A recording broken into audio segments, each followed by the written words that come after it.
I'm excited about this rally. I was here 4 years ago when they tried to do the first really big one. I think people are excited to just kind of see other atheists. They're excited to be able to wear their shirts or hold their signs without fearing that they have to watch what they say around everyone else, because that's what they do at home all the time. So it's really exciting to just be around a community of like-minded people. It's a chance to show politicians, it's a chance to show the country that we're a voting bloc that they should take seriously. And, you know, politicians tend to ignore us, but when there are this many people arguing for things that seem like common sense, like church-state separation, just keeping religion out of government, it shouldn't be a controversial issue. This should be a bipartisan issue. Every politician should be clamoring for our votes, and yet we rarely hear from them. So it's a chance to show the country that we're an important voting bloc to be catered to be taken seriously. You know, I more than anything else, I want a chance to meet a whole bunch of atheists, meet people who read the site, meet people who are excited about this sort of thing. I think I'm excited to meet people who never are around atheists. They never come out as an atheist because they can't. Because at home they're not allowed to be for whatever reason. They try to keep it quiet because of work, personal reasons. And here they can kind of shout it from the rooftop. So it's so exciting to meet those people who are now where I was like 10 years ago. So maybe longer than that now. Here with Dave Silverman. Dave is one of the organizers? Yes. That works? Yeah, that works. So how is this one different from 4 years ago? I'm not running it, which is just great. What I love is the amount that this movement has expanded since the last 4 years. We have a lot more sponsors. We have a lot more people, a lot more organizations taking part. I think people are realizing that we're bigger than everybody has said that we've been all this time. Yeah. So what do you make of all of this, first of all? Well, this is my first time here, so I think it's fabulous. Yeah. I'm also really inspired by seeing all the young people in the crowd. There are a lot of young people, and like really young. I don't know how they all got here, but it's awesome. So what are you excited about? Is this the first time you're at the Reason Rally too? It is. And what do you notice when you're looking out at this and you see all the people? I mean, I just think it's fantastic that there's this many people that are not only secular, but that are willing to kind of come out and show their pride in being secular. Did you get a chance to just look out into the crowd? It's a cool view to take in. Yesterday, I came out here just to practice. Yeah. I just took a look out on this reflecting pool. I mean, this is just an amazing place. What are some of the big issues FFRF is dealing with right now? What are the biggest concerns regarding church-state separation? Well, you know, we are really concerned about religion in the public schools. It's one of our biggest issue areas that we receive complaints on. Prayer is still really problematic in schools. But we're also interested in doing reform to the Religious Freedom Restoration Act.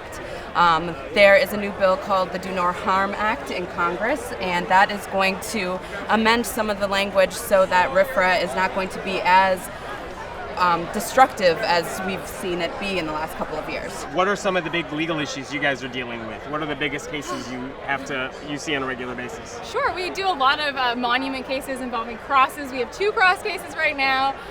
Lots of cases involving public schools, prayer and graduation ceremonies, school events being held in chapels. So when Christians say, like, you took God out of public schools, the problem is, no, we really didn't. No, we didn't. No, it's actually still there in a lot of public schools, unfortunately. One of the things you see if we go to the FFRF booth is very much the slogan that says we're unabashed atheists, not afraid of going to hell. So people are, proud of being atheists. They're not hiding it when they're coming to FFRF's table. That's correct. Which is awesome. American Atheists is one of the groups that more so than any other group here really encourages people to be out and proud atheists. Yes. Why is that so important on a day like this and in general? In general, because when we say that we're atheists, when we tell people we're atheists, it destigmatizes the word atheist. It also lets people know that we're just like everyone else. So if I say I'm non-religious, I say I'm a free thinker, I just don't like using the A word, what do you say to me? I say that that's fine, and we're okay that that's how you identify.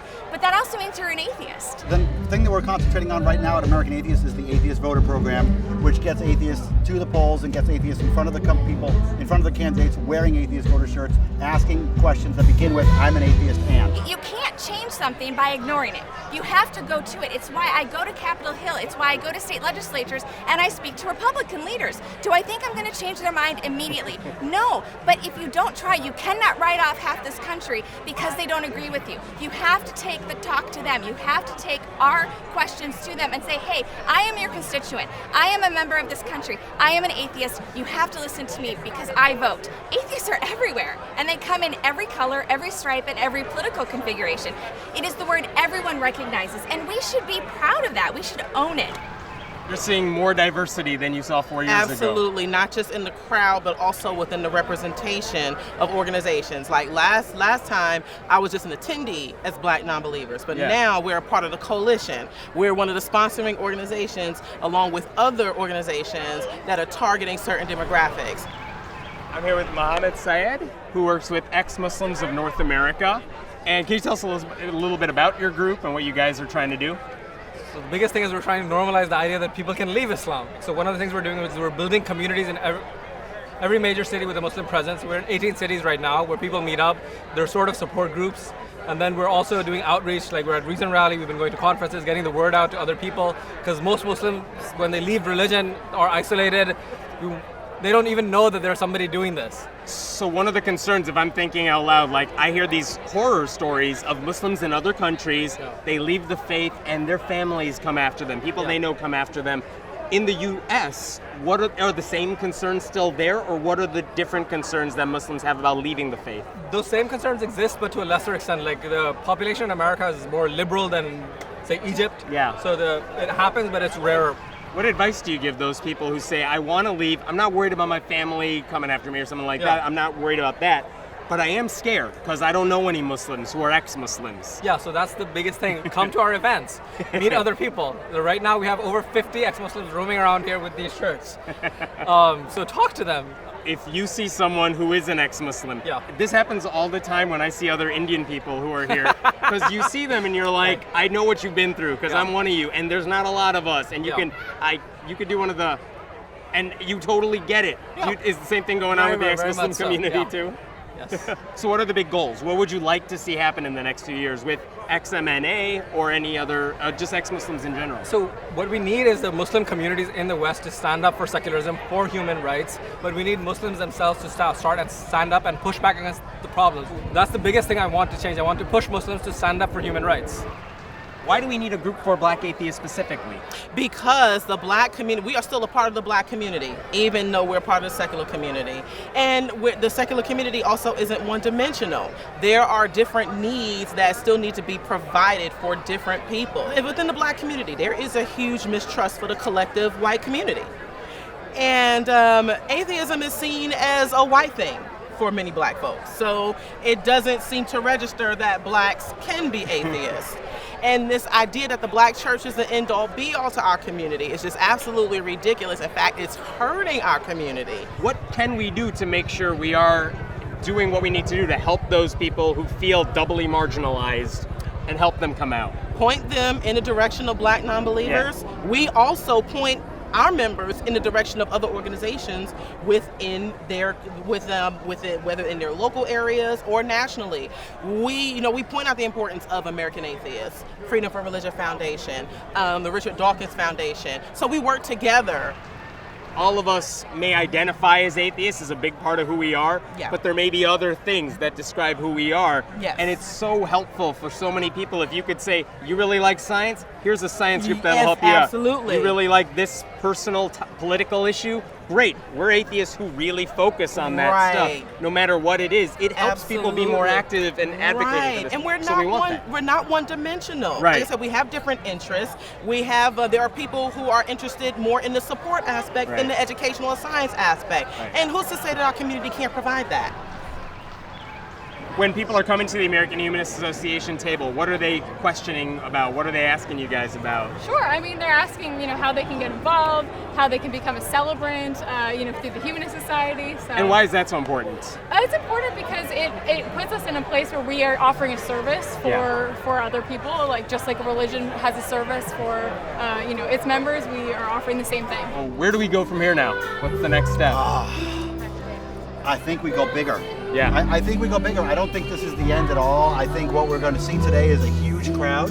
I think we're going to have a lot of energy. I mean, I can feel the energy, for lack of a woo-free better word. And I'm unreasonably happy right now, Evan. Yeah. I'm unreasonably As you should happy. be. This is a big deal. This is a big deal, and I'm really happy about it. I'm really happy you're here too. Oh, my pleasure, man. Oh, man. Thank you. Thank you, brother. Talk to you soon. Mm-hmm. Bye, everybody.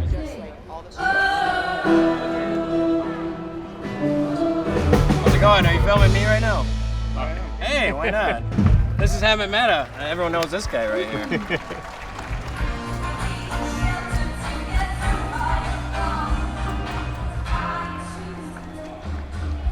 Kind of an interesting question of how much of this will fill up by the time the afternoon comes around.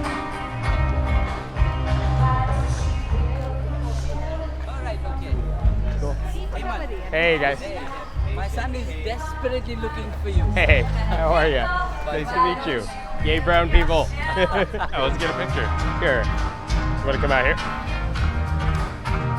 Awesome. But it's great to see you finally. You too, I know.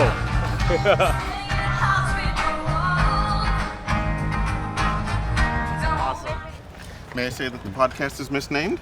That it should be called Jessica and Hammond Interview Cool People? But then it wouldn't have the acronym FAP, and that just makes me laugh. Yeah. No problem. On count of three. 1, 2, 3. Separation of churches. Yay! Thank that was perfect. Hey, good to see you. Long time no see. Hey. Hi. Good to see you. Nice. Anyway, I read all your stuff. Thank you. I really enjoy reading Mind your taking a work. picture with the deist? Oh man, that is so awesome.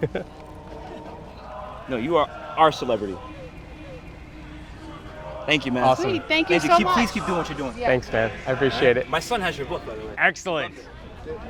One of the really neat things about meeting fans and meeting people who have read stuff or watched videos or listened to podcasts, I mean, so much of what I do seems like in a little bubble, like I'm at home typing or I'm in some studio recording stuff, and you don't really get immediate feedback, and like YouTube comments aren't necessarily the nicest. So this is like one of the few chances to actually meet a lot of the people who might actually see some of the stuff and maybe they're affected by it at some point.